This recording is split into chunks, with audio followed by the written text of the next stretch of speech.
Olá pessoal, eu sou a professora Gisele Mendes da Universidade Estadual de Maringá. Nós estamos aqui hoje para mais um episódio do quadro do nosso canal do YouTube intitulado Isso é Crime? Pois bem, no episódio de hoje do nosso quadro Isso é Crime, nós vamos indagar a respeito do último acontecimento que gerou bastante repercussão nas mídias, que foi o ato cometido e praticado contra o ministro do Supremo Tribunal Federal, Alexandre de Moraes, por 3 brasileiros no aeroporto de Roma, que teriam ofendido a sua honra, como também agredido o seu filho, que é advogado e tem 27 anos, ali em pleno aeroporto. Eles teriam chamado o ministro de bandido, comunista e comprado. As 3 pessoas que estão sendo investigadas por esse suposto crime, esses crimes, né, são André Mantovani, Roberto Mantovani Filho e também Alex Zanata. São pessoas que estavam na Itália, como também o ministro. O ministro foi com sua família para proferir uma conferência na Universidade de Siena e aí se encontraram casualmente no aeroporto de Roma, portanto em território estrangeiro. Todos envolvidos no episódio são pessoas brasileiras, né? Então também temos que falar aqui um pouco sobre a aplicação da lei penal brasileira fora do território nacional. Como o nosso quadro é intitulado Isso é Crime, nós vamos falar um pouco primeiramente sobre os crimes que teriam sido praticados por essas 3 pessoas investigadas contra o ministro Alexandre de Moraes, do STF, que também é presidente do TSE, e contra o seu filho, um advogado de 27 anos. Teria inclusive agredido o filho dele, jogado o óculos do filho no chão, enfim.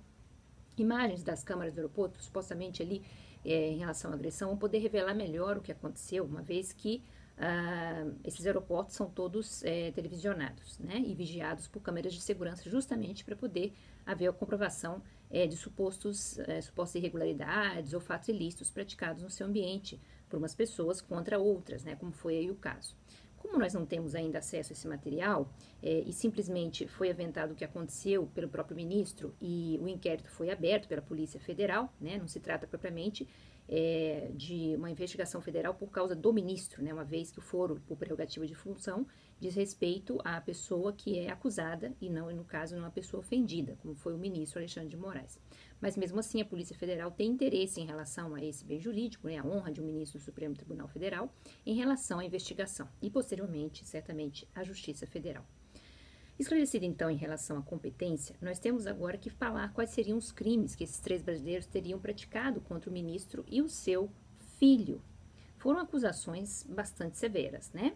Por causa da implicação que o ministro teve em todo o processo eleitoral, o ministro do TSE também que né, do Tribunal Superior Eleitoral, além de ministro do Supremo, em relação à anulação do julgamento do presidente Lula, que levou suspeição do ministro Sérgio Moro, e posteriormente também em relação aos atos golpistas que foram praticados na capital do Brasil, Brasília, no dia 8 de janeiro, a atuação contundente do ministro Alexandre de Moraes, eles foram xingados, né? Ele foi xingado, perdão, pelas 3 pessoas que estavam lá no aeroporto de Roma, de bandido, comunista e comprado. Assim, então, supostamente ele estava passando e de graça teria sido ofendido, e aí começou a confusão. O que levou depois a uma agressão física contra o filho do ministro, o advogado, nós também não sabemos, né? As primeiras falas dessas pessoas que foram ouvidas, o empresário Alex já foi ouvido, e os outros 2 serão ouvidos, o casal será ouvido posteriormente, dão conta de que teria havido uma confusão e por isso eles teriam se exaltado e agredido também até o filho do ministro. Mas tudo começou com essa fala aí que eu disse para vocês, né? Com esses 3 xingamentos. Pois bem, pessoal, já falei isso no canal, vou voltar a falar. A pessoa pode estar irritada com alguma coisa, né, e a implicação que o ministro teve nos processos que eu citei, o inquérito das fake news e tudo mais, e achar que o ministro decidiu o rumo das eleições no Brasil, alguma coisa parecida, né. Nem por isso, essas pessoas ou qualquer pessoa no Brasil, ou brasileiro que seja, aos quais se aplica a lei brasileira, como nós vamos ver no final do vídeo, tem o direito de sair xingando alguém. Ainda mais um ministro, né? Um ministro do STF, cuja honra tem uma tutela ainda maior, como nós vamos ver no Código Penal brasileiro. Não tem o direito. A liberdade de expressão encontra limites na própria Constituição Federal. Onde está situado isso? No artigo 5º, que fala dos nossos direitos fundamentais. O artigo 5º da Constituição, ele traz certamente, não cabe dúvida, que a liberdade de expressão é um direito. Ela está no artigo 5º, inciso 9º, que eu vou colocar aqui para vocês. Então, o inciso 9º diz que é livre a expressão da atividade intelectual, artística, científica e também de comunicação. Aí, no caso, esse finzinho, né, de comunicação, a liberdade de comunicação, ela é um direito fundamental porque está no artigo 5º, inciso 9º, independentemente de censura ou licença, ou seja, ninguém tem que previamente submeter o que vai fazer a nenhuma autoridade, como era na época da ditadura militar em que havia censura assim no Brasil. Então a pessoa fala, só que como eu disse já em muitos vídeos do nosso canal, depois ela tem que sofrer as consequências, né, ainda que não previamente seja censurada. Posteriormente ela pode, e como estão sofrendo os três, as consequências do que resolveu falar. Por quê? Por causa do inciso 10. O inciso 10 desse mesmo artigo 5º que eu vou colocar aqui, lá na Constituição Federal, entre os direitos e garantias fundamentais do indivíduo, diz que são invioláveis a intimidade, a vida privada, a honra, vamos focar aqui, a honra e a imagem das pessoas, assegurando também o direito à indenização pelo dano moral, intelectual, o dano que seja causado, o dano moral ou material, perdão, que seja causado em relação à honra, à intimidade, à vida privada e à imagem das pessoas. Então, a pessoa vai ter que ressarcir os danos causados do ponto de vista civil, né, seja um dano moral ou um dano material, né, mas mais do que isso, e o inciso nem chega a falar, existe uma responsabilidade que não é só financeira, né, uma responsabilidade civil, é uma responsabilidade também criminal. Porque em relação aos bens jurídicos que estão aqui no rodapé, a honra é bem jurídico penal. Ela está alocada lá no Código Penal, entre os crimes contra a pessoa, no capítulo 5º. A honra merece todo um capítulo nos crimes contra a pessoa para sua proteção, através dos crimes de calúnia, difamação e injúria. E aí nós chegamos exatamente nos crimes cometidos contra o ministro e também contra o seu filho, né, que também foi agredido, enfim, num contexto que nós já vamos pormenorizar. No caso ele foi agredido, podemos colocar como uma injúria real ou, finalmente, como uma lesão corporal. Sanção há para esse ato também de agressão física, certamente, né? Então, os crimes contra a honra são três, como eu disse, calúnia, difamação e injúria. E xingar uma pessoa de comprado, de bandido, comunista, não é supostamente um xingamento, né? Mas dizer que o ministro tem uma orientação política e fez o que fez por orientação política, né? Dizer que ele é comunista, certamente ofende a sua honra. E constitui o quê? O crime de injúria. O crime que é simplesmente um xingamento. Esses três crimes, calúnia, difamação e injúria, já foram diferenciados aqui no nosso canal. A diferença, né, entre os crimes já foi traçada, uma vez que os três costumam ser muito confundidos, né? A calúnia, que é o primeiro deles, o artigo 138 do Código Penal, que está lá no capítulo 5º do título 1º, diz respeito a irrogar algum tipo de ofensa em que se impute falsamente um crime a alguém. Então, eu acuso alguém de ter cometido um homicídio, ou um assédio, ou enfim, um estupro, e a pessoa não fez nada contra mim, ou seja, eu sei que ela é inocente. Isso é uma calúnia, né? A difamação diz respeito a fatos supostamente ofensivos, mas que não chegam a ser criminosos, como dizer que alguém tem um caso extraconjugal, que alguém falta ou se atrasa ao trabalho. Bom, não é crime nada disso, né? O adultério deixou de ser crime há muito tempo no Brasil, mas certamente constitui uma difamação. Eu falar isso em público para que as pessoas saibam, quando na verdade isso pode ou não ser verdade, aí tanto faz, mas sim ofende a honra da pessoa contra a qual eu pratiquei a difamação. A difamação está no artigo 139. Agora nós vamos para o artigo 140, que é o que aconteceu aqui contra o ministro Alexandre de Moraes. A injúria. A injúria é o xingamento. No caso aí, comunista, bandido e tal, diz respeito classicamente a um crime de injúria, que é justamente quando se ofende alguém gratuitamente, que foi o caso, e mesmo que a pessoa tenha dado causa, a injúria não deixa de se configurar, ok, pessoal? E que constitui o artigo 140, está esculpido no artigo 140 do Código Penal brasileiro. Então, nós vamos colocar para vocês aqui o texto do artigo 140, injúria aqui no rodapé, que diz assim: injuriar alguém ofendendo-lhe a dignidade ou o decoro. Dignidade no sentido moral, seu espírito, né? O decoro no sentido da sua honestidade, como chamar alguém, por exemplo, de bandido, ofende o seu decoro, né? A dignidade também pode ser num sentido físico, num sentido intelectual, ofensas às características físicas da pessoa, a sua capacidade intelectual, chamar alguém de burro, por exemplo, ofende a sua dignidade. E o decoro diz respeito à sua honestidade. Alguém chamado de bandido certamente está sendo ofendido no seu decoro. A injúria tem pena leve, né, de detenção de 1 a 6 meses ou multa. Então, o problema maior nem é esse. O problema é que sim, houve uma ofensa a um bem jurídico constitucional, pode haver certamente condenação ao pagamento de danos morais e enfim, como prevê a própria Constituição lá na esfera civil, mas o que nos interessa é que esse crime foi praticado, sim, há indícios de que tenha sido por essas três pessoas, sem a menor motivação, e ainda que houvesse, né, uma retorção, nada justifica, e foi praticado contra o ministro Alexandre de Moraes em pleno aeroporto para que outras pessoas ouvissem também.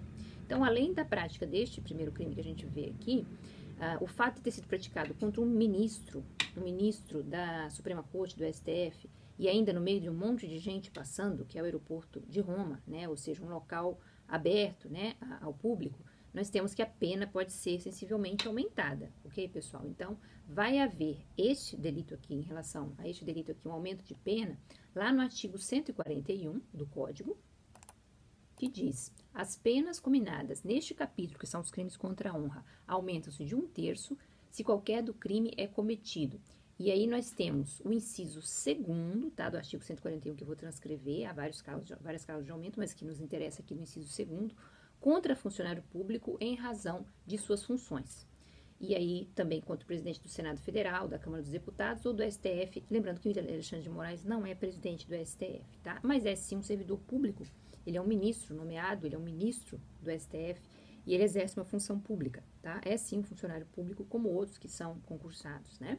E ele, nesse caso, foi ofendido em razão de suas funções. Obviamente, quando é chamado de comunista, bandido, comprado, é por causa, o sujeito nem o conhece, as pessoas que o ofenderam nem o conhecem pessoalmente, mas por causa de ouvir falar do exercício das funções, das coisas que ele faz no trabalho, né? Porque enquanto pessoa nunca o tinham visto na vida.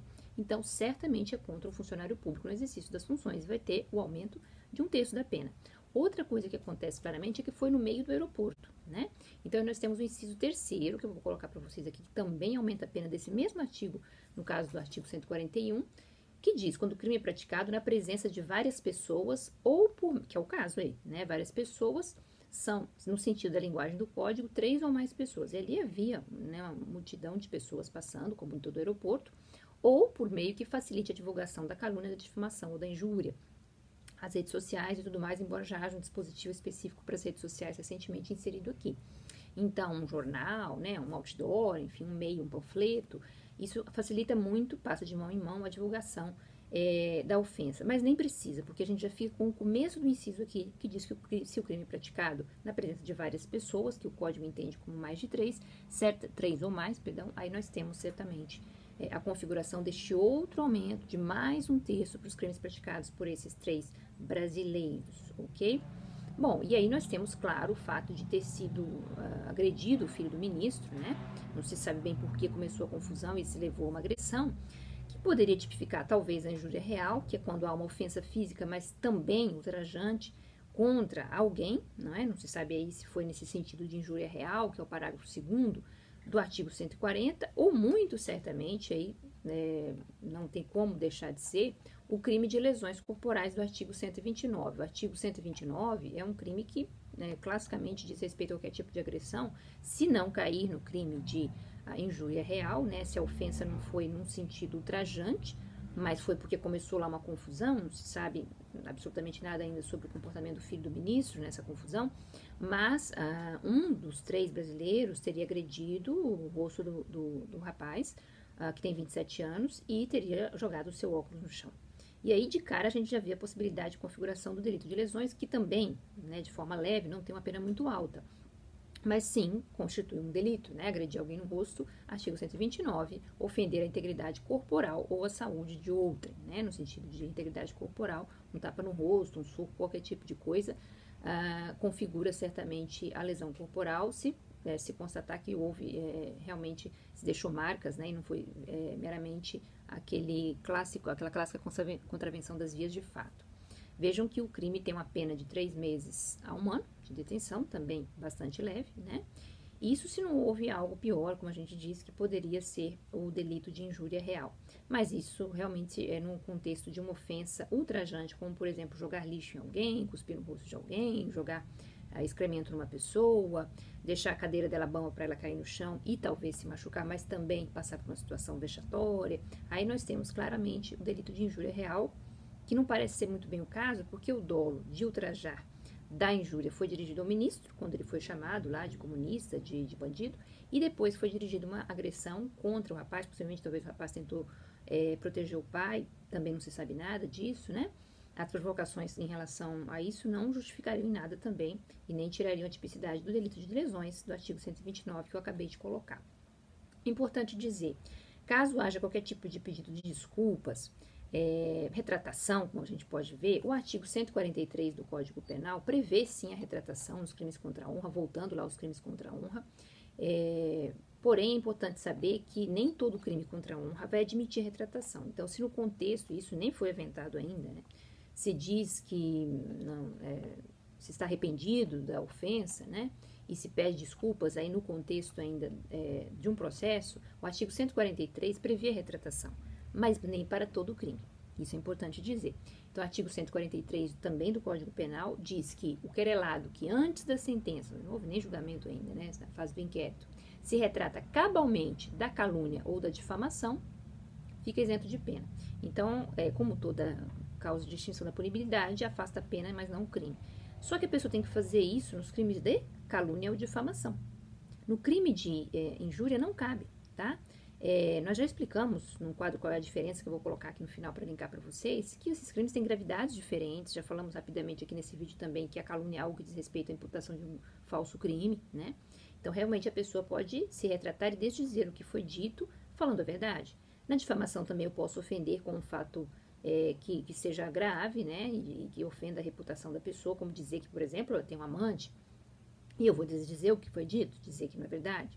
Agora, na injúria, o legislador não prevê a retratação do artigo 143, pessoal, como causa de extinção da pena, porque não há como, né? Por mais que a pessoa se desculpe, é um xingamento. Bandido, comunista, a pessoa não vai deixar de pensar isso. Ela pode até dizer, olha, me desculpa, tá, não sei o que, não é bem isso, mas não é um fato que eu estou imputando e ao qual eu vou dizer que não é verdadeiro. Eu xinguei a pessoa e eu vou dizer que não sinto mais aquilo por ela, que não creio mais que ela tem essa característica. Isso é muito fácil, né? Então, o legislador não prevê a possibilidade de isenção de pena no caso de injúria. Não há possibilidade de retratação no artigo 143 do Código Penal, ok? Então, possivelmente o processo vai caminhar sem essa possibilidade de extinção da pena. E agora, para terminar o nosso vídeo, eu quero contar para vocês por que se aplica a pena a esses brasileiros que cometeram este crime lá no estrangeiro contra o Alexandre de Moraes, que também é brasileiro, que também estava lá no estrangeiro, no aeroporto de Roma. É uma curiosidade sobre a chamada extraterritorialidade da lei penal, que está no artigo 7º do Código Penal brasileiro. Poucas pessoas se atentam a isso, porque é um caso de direito penal internacional que, enfim, não está no início do código, e muitas vezes o estudante de direito, quando chega na parte especial, já não se lembra mais daquele começo em que se falava da aplicação da lei penal antes mesmo da teoria do crime e da pena, mas que é muito útil para resolver casos como o que nós estamos pautando aqui agora.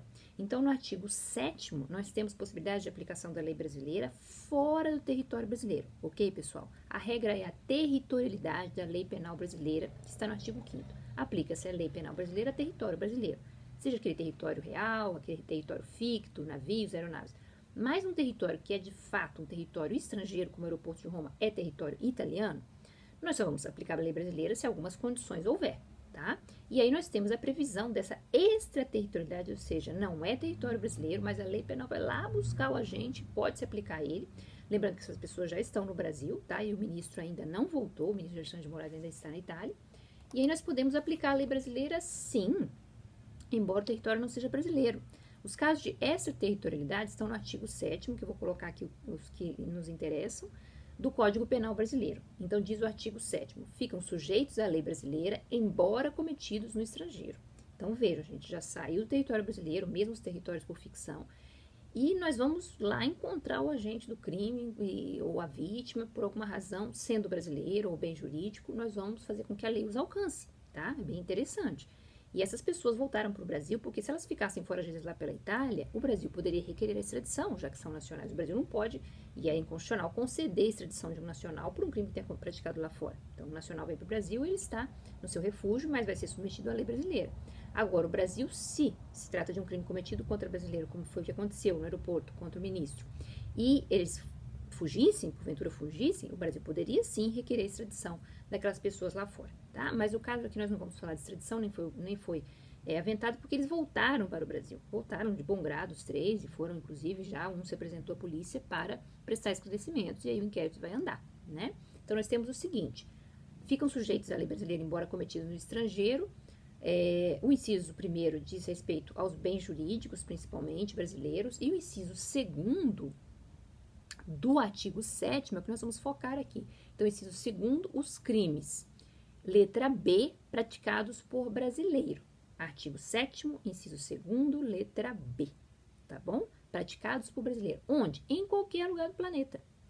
Em qualquer lugar do planeta, no meio do mar, enfim, alto mar, nos céus, tá? Em qualquer lugar, inclusive quando não seja território brasileiro, né? Que é vasto território aí, internacional que pode ter aplicação, desde que praticado por brasileiro. Então, pronto, fechou a questão, tá? Eles são brasileiros. O ministro é brasileiro também, o bem jurídico é brasileiro também, o que poderia justificar desde logo, tá? Se fosse um estrangeiro xingando o ministro Alexandre de Moraes, poderíamos tentar aplicar nossa lei, mas tem algumas condições muito específicas para que a aplicação ocorra. Os 3 voltaram para o Brasil e isso é importante. Vamos ver as condições que são colocadas lá no parágrafo 2º, agora vem o mais importante, deste mesmo artigo 7º. Então, não é qualquer coisa que vai justificar. Nós temos que o crime foi praticado por brasileiro? Sim, por 3 brasileiros. Não restam dúvidas, inclusive eles estão aqui. São 3 nacionais que já estão em território nacional. Agora, para que eu possa abarcar essa situação com a lei brasileira e fazer com que ela recaia sobre a conduta deles, uma vez que eles estão aqui, eu preciso cumprir algumas condições. Então, diz o parágrafo 2º, nos casos do inciso 2º, que é o nosso caso, nos casos do inciso 2º, a aplicação da lei brasileira depende do concurso das seguintes condições. Então, são alíneas que vão trazer as condições que tem que preencher, uma vez que a pessoa estava lá fora, não é? O brasileiro ou brasileira. O bem jurídico pode ou não ser brasileiro, nesse caso também é, mas vamos pelo critério da nacionalidade ativa, né, chamado princípio da nacionalidade ativa, que permite a aplicação da lei brasileira a qualquer brasileiro que pratique crimes lá fora, tá? Então, entrar o agente no território nacional. A letra A, a linha A, já colocou uma condição que eles cumpriram. Eles entraram no território nacional. Do contrário, poderia, como eu disse para vocês, ser requerida a extradição pelo Brasil, aplicada até a lei italiana, não é? Poderia ser aplicada a lei italiana, no caso? Pode, porque o território é italiano. E a lei italiana também prevê o princípio da territorialidade, como todos os países. Cometeu o crime lá no território, se o Brasil não se importasse, a Itália poderia se importar, tá? Mas eles entraram no território nacional. Então, o número 1 está cumprido, a linha A.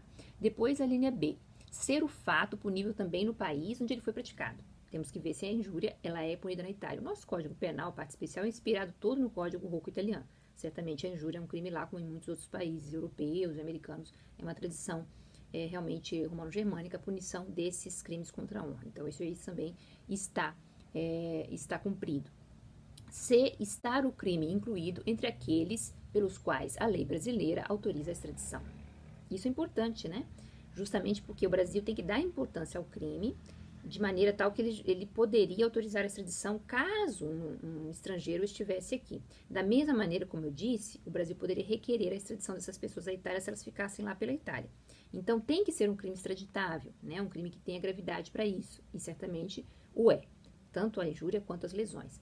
Depois de não ter sido agente absolvido no estrangeiro ou não ter ali cumprido a pena. Bom, pessoal, eles nem foram julgados, eles nem foram indiciados sequer na Itália. O Brasil já tomou providência e aplicou primeiro a nossa lei. Puxou para cá, eles vieram para o Brasil, já foi instaurado inquérito.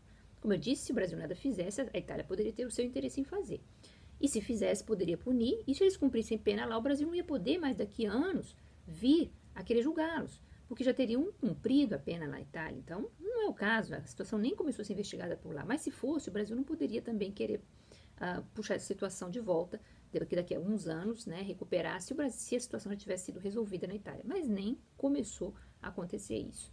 Depois, a última linha, a linha E, não ter sido agente perdoado no estrangeiro ou, por outro motivo, não estar extinta a punibilidade segundo a lei mais favorável. Por exemplo, um caso de prescrição, se tivesse passado algum tempo já, nós temos que olhar se a prescrição não aconteceu no Brasil ou na Itália, porque se tivesse acontecido na Itália, se a lei lá fosse mais favorável, com prescrições mais brandas do que as nossas, então, passado um certo tempo e prescrito na Itália, o Brasil não poderia mais dar conta de investigar isso. Ou, se prescrito no Brasil, menos ainda, né? Mas vejam, segundo a lei mais favorável, vamos imaginar que a tabela de prescrição da Itália fosse mais favorável que a nossa tabela do 109, né? Nossos casos, poderia ser o caso de nem se investigar, mas o inquérito já está instaurado e a situação já está correndo, possivelmente com uma investigação contundente aí por ser o ministro do Supremo Tribunal Federal quem foi ofendido. Então, nada de injeção da punibilidade parece que não ocorrerá, tá bom? Então, o que tudo indica. Então, o Brasil tem condições, toda a competência para aplicar a lei brasileira, como está acontecendo, a um crime acontecido no estrangeiro, praticado por brasileiros, né? Por 3 brasileiros contra o ministro do STF, Alexandre de Moraes, e o seu filho de 27 anos. Ok, pessoal? Então, isso é o crime de hoje. Falou deste crime que está gerando bastante repercussão na mídia, aliás, vários crimes, né? Não só um. E também sobre a possibilidade de extraterritorialidade, que é bem interessante, que está no comecinho do nosso Código Penal, com a aplicação da lei brasileira a fatos praticados fora do território nacional, mas praticados por pessoa brasileira, por agentes brasileiros, tá bom? Chamado princípio da nacionalidade ativa da lei penal brasileira. Espero que vocês tenham gostado. Vou deixar aqui o link que fala de qual é a diferença dos 3 crimes: calúnia, difamação e injúria, que nós gravamos também aqui. E nós voltamos próximamente com mais quadros no canal Professora Gisele Mendes. Muito obrigada e até a próxima!